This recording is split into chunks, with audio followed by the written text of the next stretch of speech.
Nous rejoignons par vidéoconférence le député de Berthier-Masquinongé à la Chambre des communes et porte-parole du Bloc québécois en matière d'agriculture, d'agroalimentaire et de gestion de l'offre, Yves Perron. Bonjour, Monsieur Perron. Bonjour, ça va La- bien? Bien sûr, la dernière fois que nous avons discuté la semaine dernière, nous avons notamment discuté de la demande du Bloc qui réclamait la démission du premier ministre Trudeau, de son ministre des Finances, Bill Morneau, en lien avec l'affaire Uni, ou si vous préférez, We Charity, et le Bloc réclamait aussi la démission de la chef de cabinet de Justin Trudeau, Katie Telford, en lien avec un autre contrat accordé à une entreprise pour laquelle travaille le mari de Mme Telford. Cela dit, depuis, le ministre des Finances a démissionné. Vous avez donc obtenu une partie là, de ce que vous réclamiez. Absolument. Et c'est sûr que c'est un dénouement qui était nécessaire, je pense, pour question de confiance envers le gouvernement. Maintenant, ça ne veut pas dire que nous avons maintenant confiance à Justin Trudeau, parce que lui est toujours là, un chef de cabinet aussi. C'est sûr que le contexte, par contre, a changé un peu avec la prorogation du Parlement. Et justement, le Parlement a été prorogé. Les commissions et comités sont tous mis sur pause jusqu'à la présentation d'un nouveau discours du trône par le gouvernement Trudeau à la fin septembre. Mais les partis d'opposition et les médias ont obtenu 5000 pages de documents sur l'affaire Uni. Et une partie de ces documents semble indiquer que ce sont bel et bien des fonctionnaires qui ont recommandé au gouvernement de confier la gestion du programme de bourse de bénévolat à l'organisme We Charity, et ce, même s'il est très peu présent en sol québécois. En fait, ce que ces documents-là nous font apprendre, ces 5000 pages de documents-là, je crois que nous avons là la raison de la prorogation du Parlement. Je pense que M. Trudeau voulait un peu mettre le couvercle sur la marmite du scandale parce qu'à chaque page de nouvelle documentation qu'on tourne dans ce scandale-là, on trouve des informations encore plus choquantes. Vous venez de mentionner que depuis le départ, les gens du gouvernement disaient ben ce sont les fonctionnaires qui nous ont recommandé We Charity, alors que c'est pas vrai. Les fonctionnaires ont fait des recommandations inverses en expliquant que We Charity n'avait aucun caractère francophone et était totalement absent du territoire québécois et ne pourrait pas offrir les services. Mais ça, vous savez, offrir les services au territoire québécois, les libéraux fédéraux, c'est pas la première priorité. Donc, les gens du cabinet de la ministre Chagger ont modifié ça, puis on a fait des recommandations auprès des politiciens en leur disant que We Charity était très présent au Québec, ce qui n'est pas vrai. Donc, ça rajoute encore une dose au mensonge. En plus, on a appris précédemment à ça que We Charity était non seulement la seule compagnie qui pouvait avoir le contrat, ce sont eux qui ont fait le programme. Il y a eu des communications dans ces 5000 pages-là. On a des informations qui nous font croire qu'il y a eu des communications entre We Charity et les élus du Parti libéral. On leur a demandé de fournir une première version du programme qu'on mettrait en place en faisant semblant de rien.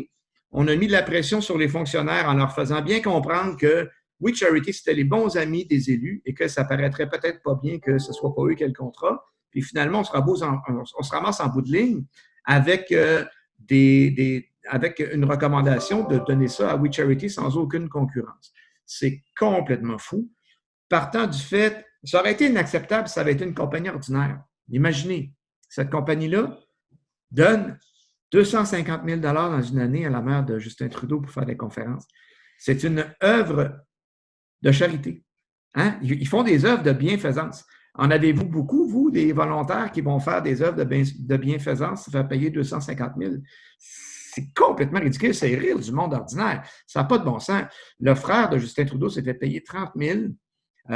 La conjointe, le conjoint, pardon, de la chef de cabinet dirige une entreprise qui vient de recevoir un contrat sans appel d'offres de la SCHL pour l'aide aux hypothèques, qui déjà au départ est un programme qui ne fonctionne pas du tout. Donc, c'est vraiment c'est le bout de la marde. Ça n'a pas de bon sens. Ça n'a pas de bon sens, cette histoire-là.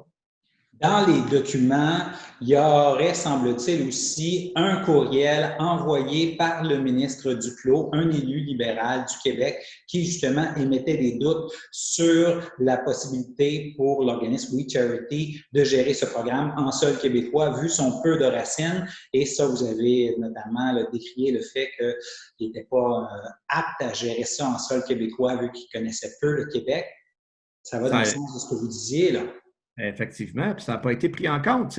C'est ça qui est choquant là-dedans, c'est que quand on leur a posé des questions, ils nous ont dit ah, tout a été pris en compte, c'est la meilleure entreprise, ça a été recommandé, alors qu'on sait maintenant qu'on a accès à l'information, on sait que ce n'était pas ça du tout le cas. C'est qu'on avait décidé de donner ce contrat-là à cette compagnie amie qui enrichit les proches des élus de façon assez disgracieuse, merci. Et en plus, c'était décidé d'avance. Et on a forcé la note. Donc, quand on parle de scandale, là, je pense que le mot est bien choisi. Et vous réclamiez un vote de confiance par rapport à la gestion de Justin Trudeau, son ministre de Finances, chef de cabinet, s'il ne présentait pas leur démission. Mais avec le discours du trône, il y aura automatiquement un vote de confiance là, qui devrait être tenu. Et Alors, on voilà. verra là, immanquablement quels sont les partis qui sont prêts à aller en campagne à la fin septembre. Là. Vous résumez très bien la situation. Je ne sais pas si on voulait aussi peut-être nous couper l'herbe sous le pied, mais le fait qu'il y ait un discours du trône, ça amène automatiquement un vote de confiance. Donc, nous, on a ce qu'on voulait. Quels sont les partis qui sont prêts à aller en élection? Écoutez, il n'y a aucun des partis qui a le goût d'aller en élection. Il n'y a aucun des Québécois ou des Québécoises qui a le goût qu'on aille en élection. Par contre, à un moment donné, vous savez, quand on s'est fait élire, on a fait une campagne, on s'était parlé à plusieurs reprises pendant la campagne. Rappelez-vous, on vous disait, nous, on va vous servir, on va être droit, on va être en transparence et chaque décision que nous allons prendre, ce sera une décision qui sera dans le sens des intérêts du Québec. Je ne pense pas que c'est dans l'intérêt de personne de se faire voler puis de voir les politiciens enrichir les proches et leurs familles. Ça résume la question. Maintenant, nous, on est prêts. Mais il faut. C'est sûr que ce n'est pas ça qu'on souhaiterait, mais advienne que pourra. Là. À un moment donné, il faut qu'on agisse selon la morale aussi. Le NPD, je ne sais pas, écoutez, ça ne va pas très, très, très bien chez les NPD. D'après moi, ils ne sont pas vraiment prêts. Et ils vont peut-être trouver un beau prétexte pour appuyer les libéraux avec un simulacre de promesses qui va leur promettre une intervention dans les champs de compétences du Québec, comme d'habitude. On va demander un programme de garderie, peut-être des choses comme ça, c'est des choses qu'on a déjà. Je ne sais pas, on verra. Pour les conservateurs, vous savez qu'eux, je pense qu'ils auraient le goût, mais ils n'ont pas de chef encore. Hein? Le chef va être nommé là, dans les prochains jours. Là. Alors, peut-être veulent-ils se donner du temps, je ne sais pas. On verra. On verra. Mais nous, on ne contrôle pas les autres partis. Hein? Nous, on contrôle notre gang. Puis nous, ce qu'on a dit aux Québécois, c'est qu'on les défendrait. Puis je pense que ce qu'on a à faire, c'est de faire le ménage. Puis si jamais il y a des gens qui ont tendance à dire oui, mais là, on est en COVID, ainsi de suite, oui, mais là, c'est vraiment inacceptable. Et à un moment donné, il faut agir selon sa conscience. Et il y a des moyens aussi qu'on pourrait prendre pour avoir un vote sécuritaire. Cela dit, le gouvernement a aussi annoncé hier une injection de fonds pour la transition vers l'assurance-emploi de ceux qui bénéficiaient de la PCU et ne peuvent retourner au travail. Alors, comment accueillez-vous là, cette annonce qui a été faite hier? Écoutez, ça semble, je n'ai pas approfondi la proposition, là, mais d'après ma base, ça semble répondre à ce qu'on nous on demandait depuis déjà plusieurs mois. Ça fait plusieurs fois qu'on se le dit entre nous-mêmes. Le programme de PCU aurait dû être incitatif à l'emploi, qu'il y ait une diminution progressive du montant et que les gens soient encouragés à aller travailler. Ça semble répondre à ça. Par contre, ce qui est dommage là-dedans, c'est qu'il faut que ça soit voté. Et là, je ne sais pas si vous avez vu, mais notre chef a mis en garde Justin Trudeau hier en disant, écoutez, je vous défends de prendre les travailleurs en otage. Est-ce que pour préserver son pouvoir, est-ce qu'il va mettre dans la balance le fait que là, on pourrait mettre une PCU incitative au travail? On espère, on souhaite grandement, et je lance publiquement le message, s'il vous plaît, ne prenez pas les travailleurs en otage. Cette mesure-là aurait dû être prise il y a très longtemps. L'économie du Québec a besoin que le soutien aux individus soit maintenu, c'est sûr. Par contre, on a aussi besoin que ce soutien-là n'empêche pas les gens d'aller travailler. Actuellement, c'est un effet nocif qu'on a pour la PCU. Donc, ce changement-là répond, je pense, globalement à ce qu'on demandait, mais il faut que ça entre en vigueur rapidement. Mais c'est ça, là, justement.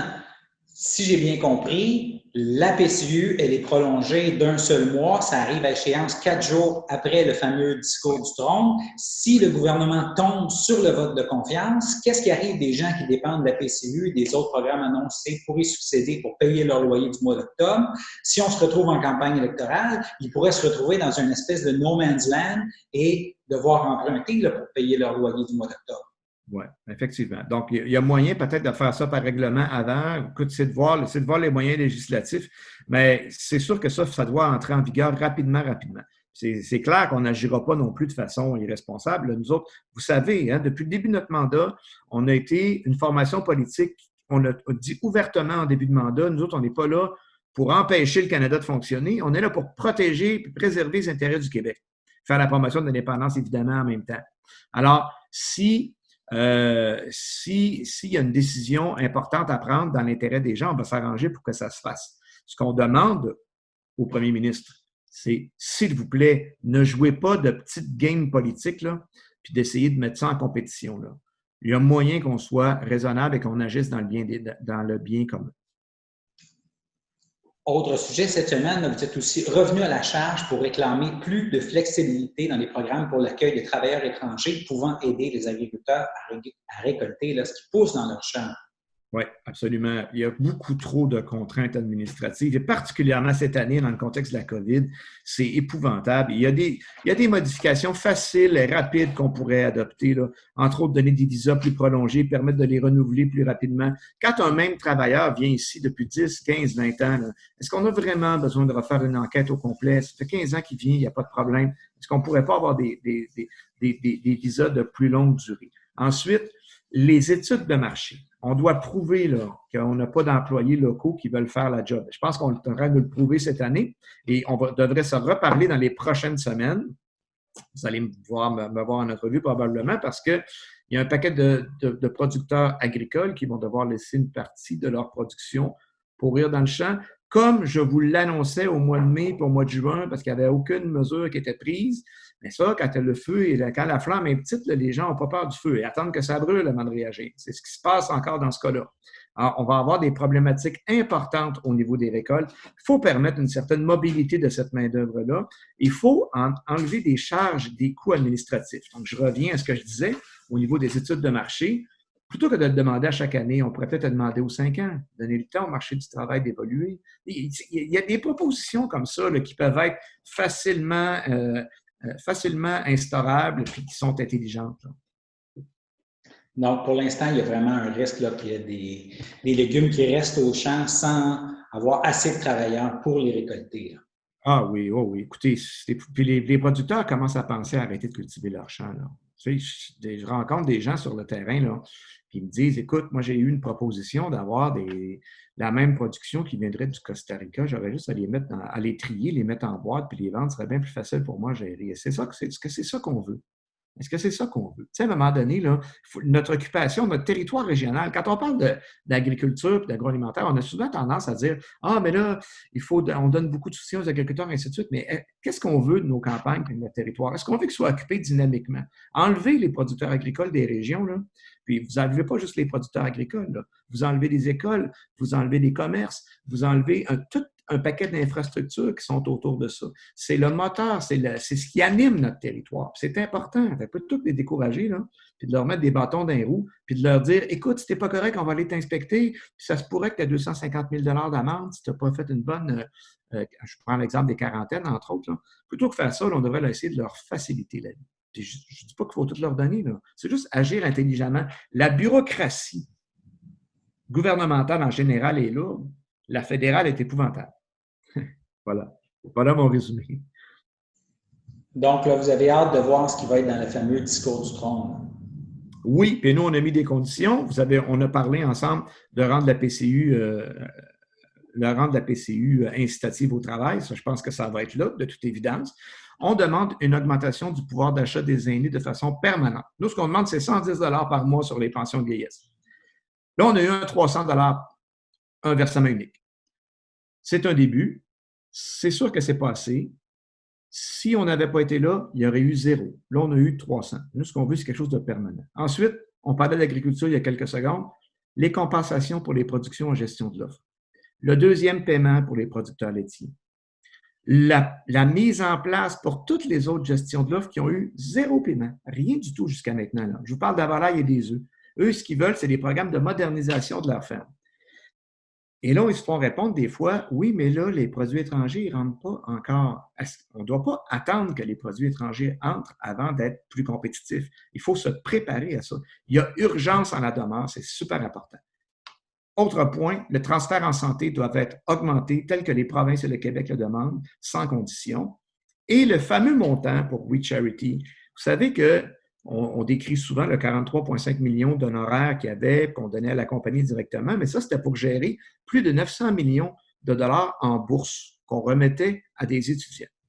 Bon, premier fait, l'éducation, c'est bien plate pour eux autres, là, mais le contrat, la fameuse Constitution de 82 qu'ils ont signé dans notre dos, c'est clairement écrit dedans. C'est une compétence du Québec, cette affaire-là. Donc, le fédéral n'a pas d'affaire là-dedans. Deuxième fait, dans le 900 millions, il y a certainement une portion proportionnelle qui revenait au Québec. 22-23 de la population, 22-23 de l'argent. En bas de ça, là, on n'a pas notre compte. Ces sous-là, c'est pas vrai que notre jeunesse n'en a pas besoin parce que là, finalement, on a découvert un scandale. Ça a tout gelé, cette affaire-là. Donc, la façon simple de régler la question, c'est facile. On signe un chèque, on envoie ça à Québec. Eux autres, ils vont savoir comment le gérer parce que c'est leur compétence. Fait qu'on veut un transfert sans condition au gouvernement du Québec. Si l'ensemble de ces conditions-là ne sont pas réunies, vous allez voter contre le discours du trône. Au moment où on se parle, on est à cet endroit-là. Exactement, oui. Donc, il n'y a rien, absolument rien qui garantit qu'on va voter en faveur du gouvernement. Même, on a plusieurs personnes qui nous sollicitent pour dire déclenchez-nous des élections. Mais évidemment, on va y aller dans le sens des intérêts du Québec. On fait quand même, je pense, là, preuve de bonne foi en disant, écoutez, le ministre des Finances a quitté, le Parlement a été prorogé, on va avoir un discours du trône, on va avoir au moins la décence d'écouter le contenu. On a émis nos conditions, on verra la suite. Bon, on aura certainement la chance d'en reparler. Merci beaucoup. Merci beaucoup, bonne fin de journée.